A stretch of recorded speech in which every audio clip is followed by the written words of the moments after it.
Cerca Teleeuropa sul tuo Play Store o Apple Store e scarica la nostra app. Torna la preoccupazione nella Presila Cosentina. Domani scadono i 90 giorni di sospensione decretati dalla Regione per la discarica di Celico.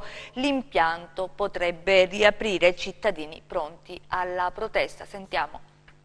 La decisione della Regione di sospendere le attività nella discarica di Celico era stata salutata con entusiasmo. Il primo step verso la chiusura, così era stato interpretato dal territorio, che aveva tirato un sospiro di sollievo, ed invece i 90 giorni di sospensione sono trascorsi. Il termine scade domani. Dalla cittadella regionale non è stata comunicata alcuna proroga, di conseguenza l'impianto potrebbe riaprire. Il Comitato Ambientale Presilano annuncia protesta e in una nota ricorda che lo stop di 3 mesi per la discarica aveva lo scopo di permettere ad un pool tecnico-legale di effettuare analisi, controlli e monitoraggi al fine di valutare l'impatto ambientale, in sostanza verificare la sicurezza dell'impianto stesso. Aspettiamo, concludono i cittadini preoccupati, il rinnovo per ulteriori 90 giorni della sospensione dei conferimenti, come promesso dal presidente della regione Mario Oliverio e come già ufficialmente richiesto in un documento tecnico e politico